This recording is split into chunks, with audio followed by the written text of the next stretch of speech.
በሚሊዮኖች የሚቆጠር የባንክ ክምችት ከ80 ሚሊዮን ብር በላይ የሚወጡ ቅንጡ መኖሪያ ቤቶችና ከአዲስ አበባ እስከ ዱባይ የሚቀያየሩ ውድ መኪናዎች። ታዲያ ሉላ ገዙ፣ እጽዮት አበበ፣ ብሩክታዊት ሽመልስና ሳያት ደምሴ ይህንን ማንም ሊደርስበት የማይችለውን የተቀናጣ ህይወት የሚመሩት እኛ በምናውቀው የሚዲያና የፊልም ስራቸው ብቻ ነው ወይስ በስተጀርባ ያልተሰማና ያልተነገረ ሌላ ሚስጥራዊ የገቢ ምንጭ አላቸው? እውነታውን ለማወቅ ቪዲዮውን እስከ መጨረሻው ተከታተሉን።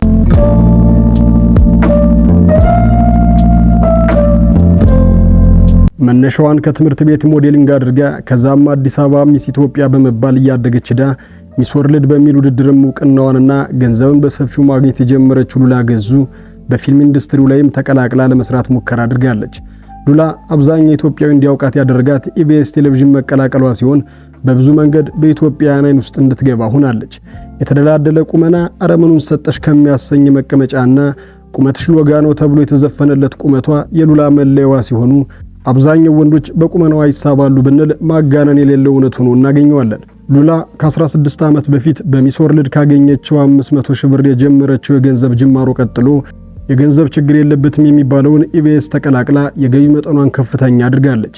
በኢቢኤስ ቤት ከፍተኛ ተከፋይ ከሆኑት መካከል ስትሆን ጥቅማጥቅሟን ሳይጨምር ከ300 ሺህ ብር በላይ የተሻገረ ደሞዝ ይከፈላታል። ሉላ ልጆችን ወልዳ ትዳሯ የፈረሰ በመሆኑ ልጆችን ያሳደገችው ቤተሰቦቿንም ያገዘችው ኢቢኤስ በሚከፈላት ገንዘብ ብቻ አይደለም። የተለያዩ ካምፓኒዎች ብራንድ አምባሳደር በመሆንም ለቁጥር አዳጋች የሆኑ ሚሊዮን ብሮችን ታገኛለች። የገንዘብ ጥያቄዋ ሙሉ በሙሉ የተፈታ መሆኑ የሚነገርላት ሉላ ማረጋገጫው የቅርብ ጊዜ ትውስታችን በነበረው የፊንቴክ ኢንቨስትመንት ግሩፕ ብራንድ አምባሳደር ከነበሩ ሰዎች መካከል እሷም አንዷ የነበረች ሲሆን በወቅቱ ይከፈላት የነበረውን 8 ሚሊዮን ብርና ቢዋይዲ መኪና አልፈልግም ብላ በገንዘብ ፍቃዱ የለቀቀችው ምንም አይነት የገንዘብ ጥያቄ ስለሌለባት መሆኑን ያረጋግጣል። አሁን ሉላ በሀገራችን የሚዲያ ክፍያ ህይወትን እንደዚህ መኖር ይቻላል የሚያስብል የተቀናጣ ኑሮን ትኖራለች። ከ70 ሚሊዮን ብር በላይ በሚገመተው ቅንጡ መኖሪያ ቤቷ ውስጥ ከሁለት ሴት ልጆቿ ጋር ስትምነሸነሽ በአዲስ አበባ ጎዳና ላይ ደግሞ ሁለት የተለያዩ ቅንጡ መኪናዎቿን እያፈራረቀች እንደምታሽከረክር ይነገራል። የምትውልና የምታድርባቸው አሊያም የምትዝናናባቸው ቦታዎች ሁሉ ቅንጡ መሆናቸው ሲናገር የባንክ አካውንቷም በብር የተጨነቀ መሆኑ ኑሮ ሉላ ቱንራት ያሰኛል። ሉላ ብዙ ጊዜ ባይሆንም አልፎ አልፎ ግን እንቅስቃሴዎቿ በቦዲጋርድ የታጀበ መሆኑንም ሰምተናል። ታዲያ ተወዳጁ የኢቢኤስ አቅራቢ ሉላ ገዙ ይሄን ሁሉ የተቀናጣ ህይወት የምትኖረው በሚዲያና በብራንድ አምባሳደርነቷ ነው ብሎ ለማመን ቢከብድም የሚታወቅ ምንም አይነት የግል ስራ ወይም ቢዝነስ ግን እንደሌላት አረጋግጠናል። ብቻ በሚሊዮን ብሮች እየተንበሸበሸች በቅንጦት ማዕበል ውስጥ እንዳሻት ተዋኛለች። በረከትሽ ደርብን እያልን ከዚህ በላይ እንዲያበዛላት እንመኛለን። እጽዮት አበበ በኢትዮጵያ የፊልም ኢንዱስትሪ ውስጥ ከማይረሱና ምንም እንኳን ፊልሞችን ከሰራች 10 ዓመትን የተሻገረች ቢሆንም አሁንም ድረስ እንደ ትናንት የምትታወስ የውበት መለኪያ ተደርጋ የምትጠቀሰው እጽዮት አበበ ከተቀናጡ እንደሷ ነው ተብሎላታል። በአደባባይ በተደጋጋሚ ጊዜ ስለ ሀብታቸው ከተነገረላቸው ሴት አርቲስቶች ቀዳሚዋ ስትሆን የገንዘብ ምንጯ ግን የሰራቻቸው ውስን ፊልሞች አሊያም ብራንድ አምባሳደር ሆና ያገኘቻቸው ሚሊዮን ብሮች አይደሉም። ከዚህ የምታገኛቸው ገንዘቦች የጽዮትን ዓመታዊ የቅንጦት ህይወት ለመሸፈን በቂ ሊሆኑ አይችሉም። እጸ መጀመሪያ ሀብት እንቅስቃሴዋ የተጀመረው ከከበርቴው ባለ ሀብት ተስፍሽ ማለትም የቫርዳሱ ባለቤት ጋር ጋብቻዋን ፈጽማ ልጆችን በወደደችበት ጊዜ ነው። ከልጆቿ በኋላ ትዳራቸውን ማስቀጠል ባትችልም የቅንጦት ኑሮዋን ግን አስቀጥለዋለች።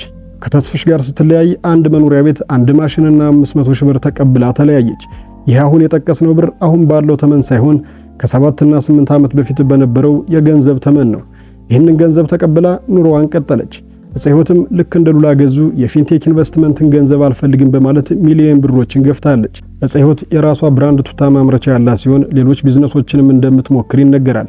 ተጓዥ ናት ይሏታል። አሜሪካ፣ ካናዳ፣ ፍራንስ፣ ጣሊያን፣ እንግሊዝ፣ ዱባይ ቤቷ ነው። እንደፈለገች ትመላለሳለች። እንደ ቀልድ የተሽከረከረችባቸው ሀገሮች ከ40 የተሻገሩ መሆናቸውም ይነገራል። ቅንጡ መኖሪያ ቤቷ ከ80 ሚሊዮን ብር በላይ ሲገመት ቤትና ገመችስን አይነት ቅንጡና እጅግ በጣም ውድ የሆኑ መኪናዎችን እየቀያየረች ታሽከረክራለች። ከሀገር ውስጥ እስከ ሀገር ውጭ በወራቶች ብቻ ለመዝናናት የምታወጣው ገንዘብ የአንድን ኢትዮጵያዊ ብቻ ሳይሆን 3-4 ኢትዮጵያውያን ህይወት እስከ ወዲያኛው መቀየር ይችላል። ይህ ሁሉ የተቀናጣ ኑሮ የገንዘብ ክምችት የተገኘው እውቅና ባገኘችበት ሙያዋ ሳይሆን ከዛ ባሻገር በተጓዘችው ህይወት አቅጣጫዋ ነው። የሷ በረከት በሁላችን ላይ ይደር እንላለን። ቀበጧ ብሩክታዊት ሽመልስ ወደ ሚዲያው ብቅ ካሉ መነጋገሪያ መሆን ግዴታ እንደሆነ ከሚያስቡ ዝነኞች መካከል እሷን ማንንም አይወዳደራትም። ከህዝብ ጋር እልህ ያለባት ትመስላለች። በሚዲያ ወጣ ሊነገሩም ሊባሉም የማይገባቸውን ነገሮች በድፍረት ትናገራለች። ብርክቲ ይሄ ከባህል አንጻር ልክ አይደለም፣ ይሄኛው ኢትዮጵያውያን አሊያም ቤተሰቦችን አንገት ያስደፋል የምትለው ነገር የላትም። እንዳሻዋ የልቧን ቀልቧ የፈቀደውን ነገር ሁሉ ታደርጋለች። ሰዎች አሁን ያለሁበትን ህይወት ደረጃ ብቻ ነው የሚያዩት፣ ነገር ግን ብዙ መከራዎችን አልፌያለሁ በማለት ያለፈችባቸው መከራዎች ስታስረዳ አሁንም ድረስ ኢትዮጵያውያን እንደ ኖርማል የሚኖሩት የዕለት ተዕለት የኑሮ ህይወት መሆኑ ብዙሃኖችን ፈገግ አሰኝቷል። ብርክቲ ከሐዋሳ መታ የፊልም ኢንዱስትሪውን ተቀላቅላ ብዙ የማይባሉ ፊልሞችን ሰርታለች። ጥሩ ከሚከፈላቸው ተዋናዮች መካከል ስትመደብ የትወና ብቃቷንም አስገራሚ ነው ከሚባሉት ለመመደብ ያስቸግራል። ብርክቲ ከዓመታቶች ቀደም ብላ የአንድ የሁለት ድርጅቶች ብራንድ አምባሳደር የነበረች ሲሆን ከዛ በኋላም የራሷን ቬሎ ቤት ከፍታ መልሳ ዘግተዋለች። ቬሎ ቤቷን ከዘጋች በኋላ ከፊልም ኢንዱስትሪው ሙሉ በሙሉ ጠፋችና የህይወት አቅጣጫዋን ቀየረች። ጊዜዋን የምታሳልፈው ዓለምን እየዞረች በመዝናናት ሆነ። ኑሮዋንም በኢትዮጵያና በዱባይ በማድረግ እየተመላለሰች ትኖራለች። የዕለት ተዕለት እንቅስቃሴዋም ውድ የሆኑ ልብሶችንና ጌጣጌጦችን እየተጠቀሙ አሉ የተባሉ መዝናኛ ስፍራዎችን በመዞር ፎቶ መነሳት ከዛም ኢንስታግራም ላይ መለጠፍ ሆነ። እንደ ሌሎች የሙያ ባልደረቦቿ ማስታወቂያ ስትሰራ አሊያም ብራንድ አምባሳደር ስትሆን አትታይም። የምትታየው አውሮፓ፣ አፍሪካና ኤዥያን ስታካልል እንጂ። ታዲያ ይሄ ሁሉ የቅንጦት ኑሮን ለመኖር ገንዘቡ ከየት እንደሚመጣ አይታወቅም። እሷ ግን መቀናጣቷ ይቀጥላል። ለራሴ የቻልኩትን ያህል ኢንቨስት አድርጋለሁ፣ ራሴን ለማሳመርም ማውጣት ያለብኝን ሁሉ አወጣለሁ ስትል ወደፊት እርጅና መልክና ቁመናዋን እንዳያጠፋም ሰርጀሪ እየተሰራች እንደምትኖር በድፍረት ትናገራለች። አዲስ አበባ ሌክዠሪ አፓርትመንት ቤት ሲኖራት በዱባይም እንደዚሁ አፓርትመንት እንዳላት ይነገራል። መኪና በአዲስ አበባ ሰማይ ስር አንድ፣ በዱባይ ህንጻዎች ስር ደግሞ ሌላኛውን መኪናዋን ታሽከረክራለች። በቅርብ በነበራት ሰይፉ ኦኒቤስ ቃለ መጠየቅ ላይ የገቢ ምንጭሽ ምንድነው ለሚለው ጥያቄ የኦንላይን ስራ ነው ብላ ሳታብራራ አልፋለች። ውስን ፊልሞችን በመስራት የታወቀችው ብርክቲ በጣም የተቀናጣ ኑሮን ከሚኖሩ የገቢ ምንጯ ግን ያልተረጋገጠ የተንደላቀቀ ኑሮን ትኖራለች። ሳያት ደምሴ ተዋናይ፣ የግጥምና ዜማ ደራሲ፣ ፕሮዲውሰር፣ ለሴቶች መብት በልዩነት የምትቆረቆርና ሌሎች ቅጥያ መጠሪያዎች ሁሉ ለሷ መጠሪያ ሆነው ሲያገለግሉ ይሰማሉ። ሚስ ኢትዮጵያ፣ ሚስ ወርልድም ነበረች። መላ ኢትዮጵያዊ በሚባል ደረጃ በመስማማት ለሷ የተለየ ፍቅርና መውደድ አለው። ብዙ አትናገርም፣ ከተናገረች ግን ንግግሯ የብዙሃኖች ልብ ማሸነፍ ይችላል። ብዙ አትናገርም፣ ከተናገረች ግን ንግግሯ የብዙሃኖችን ልብ ማሸነፍ ይችላል ይባልላታል። በትወናዋም በሙዚቃዋም ስኬታማ የሆነች እንስት ስትሆን በችሎታዋ ልክ ብዙ አልሰራችም በማለት አቅሟን የተረዱ ሰዎች ይቆጫሉ።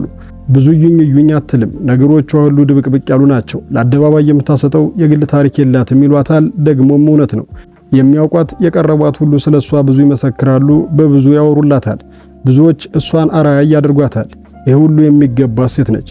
ታዲያ ሳያት ፊልሞቿም ሆነ ሙዚቃዎቿ በቁጥር ብዙ የሚባሉ አይደሉም። የትኛውም ድርጅት ብራንድ አምባሳደሩን አታውቅም፣ ማስታወቂያዎችንም አትሰራም። በቢዝነስ ደረጃም ሳያት ይህን አይነት ድርጅት አላት ተብሎ የሚታወቅ የገቢ ምንጭ አይጠቀስም። ነገር ግን የተደበቀ ቢሆንም የምትኖረው ኑሮ ከሌሎች የኪነ ጥበብ አርቲስቶች ከፍ ያለና እጅግ የተቀናጣ እንደሆነ ይነገራል። ገንዘቧን ለውድ ልብስና ጌጣጌጦች ባታውለውም ቤተሰቦቿንና የቅርብ ሰዎቿን ግን በቅንጦት ማዕበል ታሰቃያቸዋለች። እሷም የምትኖርበት መኖሪያ ቤት እጅግ ሌክዠሪ እንደሆነ ይነገራል። የምትኖረው ኑሮ እንዳይታወቅ የምትፈልግ ግን ደግሞ ቅንጡ ነዋሪ ነች። የገቢ ምንጯም አይታወቅም። ዓለምን ግን እየዞረች ማድረግ የምትፈልገውን ያለምንም ከልካይ እንዳሻዋ እያደረገች ትኖራለች። ሳያት ደምሴ በሀብት መጠኗ ከሴት አርቲስቶቻችን ከፊት ትቀመጣለች። የእሷን በረከት አይለፈን እንላለን። አበቃን። ውድ የዩቲዩብ ቤተሰቦቻችን እነዚህ አርቲስቶች በእርግጥ በምናውቀው ስራዎቻቸው በሚያገኙት ገቢ ነው ይህንን አይነት የተንደላቀቀ ኑሮ የሚኖሩት ወይስ ሌላ የተደበቀ ገቢ ያላቸው ብላችሁ ታስባላችሁ? ሐሳብ አስተያየታችሁን በኮሜንት ቪዲዮ ላይክ፣ ቻናሉን ሰብስክራይብ በማድረግ ቤተሰብ ይሁኑ።